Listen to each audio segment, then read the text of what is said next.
মুসলমান দাবি করে কোরআন শরীফ পড়তে জানে না, কোরআন শরীফের বিধান তার ভিতরে নাই। মুসলমান দাবি করে যে কলেমার দ্বারা সে মুসলমান হইল, সেই মুসলমানের কলমাটাও জানা নাই। ইয়া আইয়ুহাল্লাযীনা আমানু, হে ঈমানদারেরা, ইত্তাকিল্লাহ, আল্লাহকে দেখে তোমরা ভয় করো। এবং বলা হয়েছে ওয়াকুনু মা'আস সাদিকিন, এবং তোমরা সত্যবাদীদেরকে সাথী বানায় নাও। আল্লাহ বলছেন, হে ঈমানদারেরা, তোমরা আমাকে দেখে ভয় করো এবং সত্যবাদীদেরকে সাথী বানায় নাও। আল্লাহর হাবিব সাল্লাল্লাহু আলাইহি ওয়াসাল্লাম এই আয়াতের তাফসীর করতে গিয়ে আল্লাহর হাবিব বলেছেন,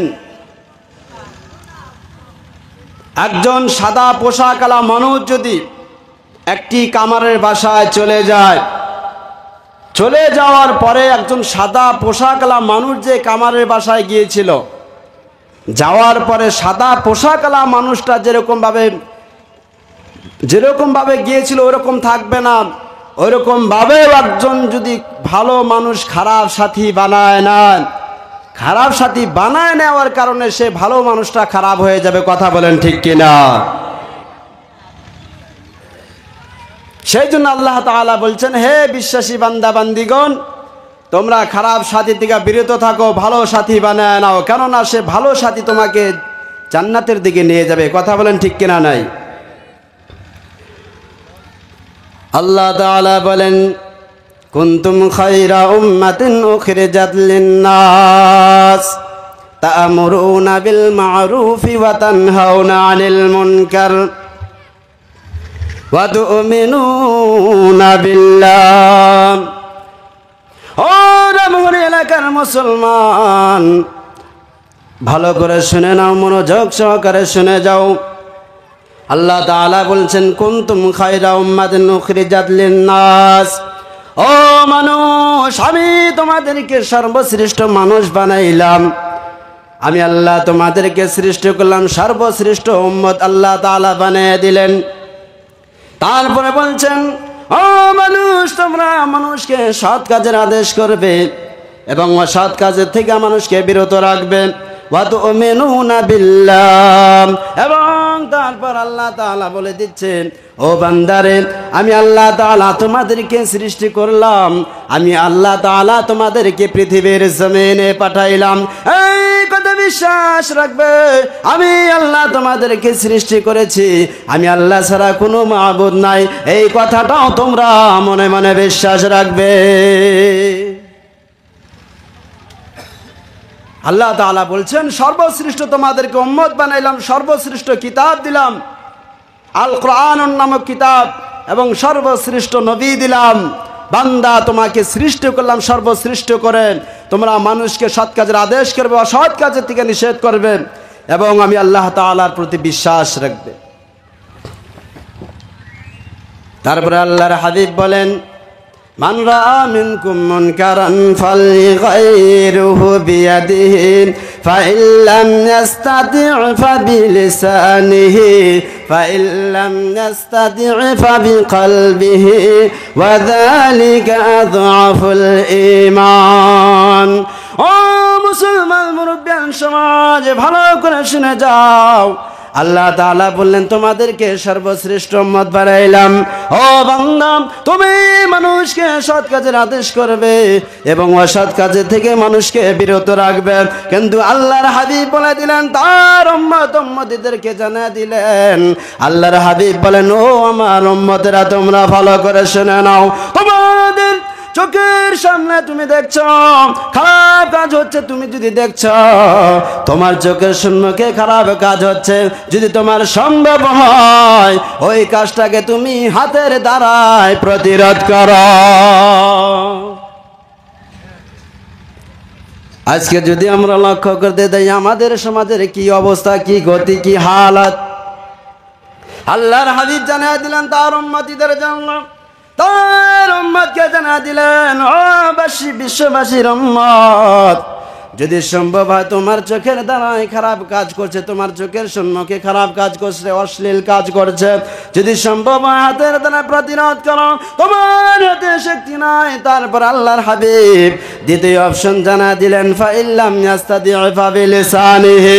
ও আমার উম্মত, শুধু তোমাকে হাতের দ্বারা প্রতিরোধ করতে হবে এই কথা বলা হয় না, দ্বিতীয় অপশন তোমাকে দিয়ে দেওয়া হলো। যদি হাতের দ্বারা প্রতিরোধ করা সম্ভব না হয়, দ্বিতীয় অপশন যেটা হলো সেটাকে তুমি জবানের দ্বারাই প্রতিবাদ জানাও। দ্বিতীয় কি অপশন দিয়ে দিলেন? আল্লাহ তাআলা বলছেন যে মানুষ তোমাদেরকে সর্বশ্রেষ্ঠ উম্মত বানাইলাম, তোমরা মানুষকে সৎ কাজের আদেশ করবে, অসৎ কাজ থেকে মানুষকে বিরত রাখবেন। এদিকে আবার আল্লাহর হাবিব কি বলছেন, যদি সম্ভব হয় তোমার চোখের সম্মুখে খারাপ কাজ হচ্ছে, তাহলে সম্ভব হলে তুমি হাতের দ্বারা প্রতিরোধ করো, ওটা হাতের লাঠি দিয়ে সেটাকে তুমি বন্ধ করো। দ্বিতীয় অপশন আল্লাহর হাবিব জানিয়ে দিলেন, ফাইল্লাম ইয়াস্তাতি ফাবিলিসানিহি, তোমার হাতে শক্তি নাই, তোমার হাতের লাঠি মজবুত নয়। দ্বিতীয় অপশন যেটা আল্লাহর হাবিব তার উম্মতকে জানিয়ে দিলেন, ফাইল্লাম ইয়াস্তাতি ফাবিলিসানিহি, তোমার প্রথমটা সম্ভব না হলে জবানের দ্বারাই সেটাকে তুমি প্রতিবাদ জানায় দাও। তারপরে বলা হয়েছে তুমি যদি এরকম যদি না করতে পারো, জবানের দ্বারা প্রতিবাদ জানাতে না পারো, 3 নম্বর অপশন দেওয়া হলো, ফাইল্লাম ইয়াস্তাতি ফাবিকলবিহি, তুমি জবানের দ্বারা প্রতিবাদ জানাতে পারো না, তোমাকেও 3 নম্বর অপশন আল্লাহর হাবিব তোমাকে দিয়ে দিল, সেটা হলো জবানের দ্বারাই অন্তর দিয়া দিল দিয়া সেই কাজটাকে ঘৃণা করো। ওয়াযালিকা আযআফুল ঈমান, এটা হলো তোমার সবচেয়ে নিচের স্তরের ঈমান। তোমার 1 নম্বর যেটা আল্লাহর হাবিব জানায় দিলেন, 1 নম্বর কর্তব্য হলো তুমি হাতের দ্বারা প্রতিরোধ করো। তোমার হাতের দ্বারা প্রতিরোধ করা সম্ভব নয়, তুমি জবানের দ্বারা প্রতিবাদ জানাও। তুমি জবান দিয়ে এটা বলো এই কাজটা করা যাবে না, অশ্লীল কাজ, এটা খারাপ কাজ করা যাবে না। এটা যদি তোমার দ্বারা যদি ভয় হয়, আমি যদি এই কথাটা তাকে যদি বলতে যাই, হয়তো সে আমার উপর হামলা করে দেবে অথবা আমাকে মারধর করা শুরু করবে। আল্লাহর হাবিব তার উম্মতের কথা ভাবনা চিন্তা করে তারপরে 3 নম্বর অপশনটাও দিয়ে দিল, সেটা হলো অন্তর দিয়া ঘৃণা করো। এটা হলো তোমার সবচেয়ে নিচের স্তরের ঈমান। ও মুরব্বিয়ান সমাজ, ও মুসলমান বাবাজিরা, আমি যদি আজকে দেখতে যাই আমার কত নাম্বার স্তরে ঈমানটা আছে, আমি আপনি বলতে পারবো না। আমি মুসলমান দাবি করে বসে আছি, আমার চোখের সম্মুখে সব ধরনের খারাপ কাজ হয়, কিন্তু বাবা কপাল পড়ে গেছে আমাদের মুসলমানের। আমি মুসলমান হয়ে কি করলাম? আমার চোখের সম্মুখে যদি সব রকমের খারাপ কাজ হয়ে যায়, আমি মুসলমান হয়ে প্রতিরোধ করতে পারি না। আমি মুসলমান হয়ে জবানের দ্বারা সেই কাজটাকে প্রতিবাদ জানাইতে পারি না। আমি মুসলমান হয়ে সেই কাজটাকে ঘৃণা করি না, আর উল্টা করি। বাবা তুমি একটা খুব সুন্দর কাজ করেছো, কথা বলেন ঠিক কিনা? ঘুমাইছেন? আমার চোখের সম্মুখে সব খারাপ কাম হয়ে যাচ্ছে, কিন্তু আমি মুসলমান হয়ে কি করলাম? আমি একবার ভাবনা চিন্তা করলাম না?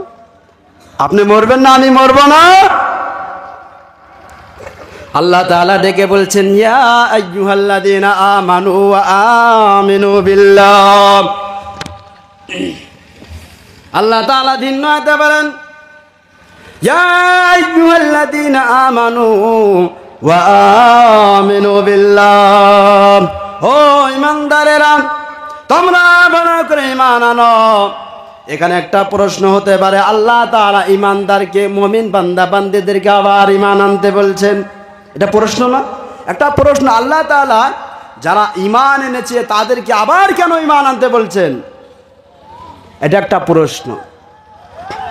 এবার মনোযোগ সহকারে শুনবেন। ও রামহরি এলাকার মুসলমান মুরব্বিয়ান সমাজ, ও মুরব্বি বাবাজিরা, ও মুরব্বি বাবাজিরা, ভালো করে শুনে যাও। আল্লাহ তাআলা কেন আবার মুমিন বান্দা বান্দীদেরকে ডেকে ডেকে বলছেন? আল্লাহ বলেন, ইয়া আইয়ুহাল্লাযীনা আমানু ওয়া আমিনু বিল্লাহ। আল্লাহ তাআলা ডেকে ডেকে ডেকে বলছেন, ও মুমিন বান্দা বান্দি রে, তোমাদের ঈমানটাকে মজবুত করে নাও। কেন আল্লাহ তাআলা ঈমান আনতে আমার দ্বিতীয়বার বললেন? আল্লাহ তাআলা এমনিতেই বলেন নাই, এমনিতেই বলেন নাই, নিশ্চয় আর পিছনে কোনো কারণ আছে। আল্লাহ তাআলা বলেন, বান্দারে আমি তাদেরকে ডেকে বলছি যারা নাকি নামদারি মুসলমান দাবি করে। আল্লাহ তাআলা বলেন, হে বিশ্বাসী বান্দা বান্দিরা রে, তোমাদের ঈমানটাকে মজবুত করে নাও। আল্লাহ কেন বললেন এই কথা? ওই সমস্ত মুসলমানদেরকে ডেকে ডেকে বলছেন যারা নাকি মুসলমান দাবি করে, কিন্তু মুসলমান হওয়া সত্ত্বেও তার ভিতরে যেগুলো করণীয় কাজ সেগুলো সে কাজ করে না। আমি মুসলমান দাবি করি, আমার ভিতরে কলেমা নাই। আমি মুসলমান দাবি করি, আমার সাথে মসজিদের সম্পর্ক নাই। আমি মুসলমান দাবি করি, আমার সাথে কোরআন শরীফের বিধান কোনো জারি নাই। আমি মুসলমান দাবি করি, নবীর সুন্নতের তরিকা আমার ভিতরে নাই। আমি মুসলমান দাবি করি, আমার ভিতরে নবীর তরিকা যেরকম থাকা দরকার এরকম নাই। আমি মুসলমান দাবি করি, আমার ভিতরে পরদা নাই। আমি মুসলমান দাবি করি, কোরআন শরীফ পড়তে জানি না। আমি মুসলমান দাবি করি, কলেমাও জানি না। আমি মুসলমান দাবি করি, কলেমার অর্থ জানে না। কথা বলেন, এরকম মুসলমান আছে কিনা যারা নাকি মুসলমান দাবি করে, মুসলমান দাবি করার পর যে কলেমার দ্বারাই মুসলমান হয়েছে সেই কলেমাটাও সে জানে না? কথা বলেন ঠিক কিনা? এরকম মুসলমান নাই? মুসলমান দাবি করে কোরআন শরীফ পড়তে জানে না, কোরআন শরীফের বিধান তার ভিতরে নাই। মুসলমান দাবি করে যে কলেমার দ্বারা সে মুসলমান হইল, সেই মুসলমানের কলেমাটাও জানা নাই। আছে না এরকম মুসলমান? আল্লাহ তাআলা এই জন্যই ডেকে ডেকে বলছেন, ও যারা নামদারি মুসলমান দাবি করো, যারা মুসলমান দাবি করো, আখির নবীর উম্মত দাবি করো, আমি আখির নবীর উম্মত, কিন্তু যে সমস্ত করণীয় কাজ, কিন্তু সেই সমস্ত কাজ তোমার ভিতরে নাই। কোরআন শরীফের আইন কানুন বিধান তোমার ভিতরে নাই। তুমি কেমনে মুসলমান দাবি করো? সেই জন্য আল্লাহ বলছেন, যারা নামদারি মুসলমান দাবি করো তাদের ঈমানটাকে মজবুত করে নাও। আমরা মুসলমান দাবি করে, কিন্তু যে সমস্ত কাজ আমার আপনার করা দরকার সেই সমস্ত কাজের সাথে আমাদের কোনো জড়িত নাই। সেই সমস্ত কাজের দিকে আমাদের আকর্ষণ নাই। আল্লাহর হাবিবের কথার দিকে আকর্ষণ নাই। মসজিদের সঙ্গে তাআল্লুক নাই। মসজিদে আজান হয়ে যাচ্ছে, কি হচ্ছে হোক, আমার কাজটাকে আমি করি। হয় না এরকম? বাস্তব কথা বলছি, যেটা আমাদের সমাজে যেগুলো বর্তমান প্রচলন। তারপর আল্লাহর হাবিব এই সমস্ত কথাকে মানুষ একটি দৃষ্টান্তমূলক কথার দ্বারা আল্লাহর হাবিব জানায় দিলেন। একটি দোতলা জাহাজ ছিল, জাহাজে দুটো তালা ছিল। উপর তলায় পানি ছিল, নিচের তলায় পানি ছিল না। এবার নিচের তলার লোক পানি নিয়ে আসার জন্য উপর তলায় যেত, নিচের তলার লোক উপর তলায় যেত পানি নিয়ে আসার জন্য। এবার উপর তলার লোকের বারে বারে কষ্ট হয়, যখন নিচের তলার লোক বারে বারে পানি নিয়ে আসার জন্য উপরে তলায় যায়, উপর তলার লোকদের কষ্ট হয়। এবার ভাবনা চিন্তা করা শুরু করে দিল নিচের তলার লোক, আমরা যদি পানি উপরে না নিয়ে আসতে নিচের দিকে থেকে যদি একটা ছোট্ট করে একটা ছিদ্র করে লেই, ফোঁটা করে লেই, উপরে যদি পানি না নিয়ে আসে, নিচে যদি একটা ছোট্ট করে একটা ছিদ্র করে লেই, নিচের দিকেই পানিটা উঠবে এবং সেই পানিটা আমরা পান করব এবং ব্যবহার করব। ওই সময় আপনাকে যদি উপর তলার লোক যদি নিচের তলার লোককে যদি বাধাগ্রস্ত না করে, যদি বাধা না দেয়, তাহলে উভয় দল অর্থাৎ উপর তলার লোক আর নিচের তলার লোক ডুবে পড়ে মরে যাবে। কথা বলেন ঠিক কিনা? এই সমাজের ভিতরে আমরা মুসলমান হয়েছি, অনেকেই আছি ভালো কাজ করি, অনেকেই আছে খারাপ ধান্দা করে, অনেকেই আছি খারাপ কাজ করি। ভালো মানুষে যদি খারাপ মানুষগুলোকে যদি জাহান্নামের পথের দিকে যদি না সরাইয়া দেয়, আল্লাহ তাআলার আযাব এসে গেলে আল্লাহ তাআলার আযাব কিন্তু ভালো মন্দ কাউকে ছাড় দেবে না। কথা বলেন ঠিক কিনা? আপনি খারাপ কাজ করছেন, একজন ভালো কাজ করছে, ভালো কাজ করার পরে যদি আপনি খারাপ মানুষটাকে যদি বিরোধ না করেন, নিষেধ না করেন, আল্লাহ তাআলার আযাব আসলে আপনাকে কাউকে ছাড় দেবেন না। আমরা মুসলমান দাবি করি, অথচ যে সমস্ত কাজ করণীয় আমার, সেই সমস্ত কাজ আমার ভিতরে আজকে নেই।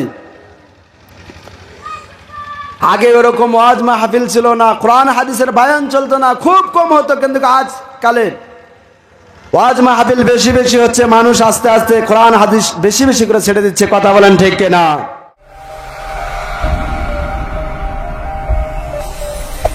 Hey there. Subscribe to my channel. And also press this bell icon.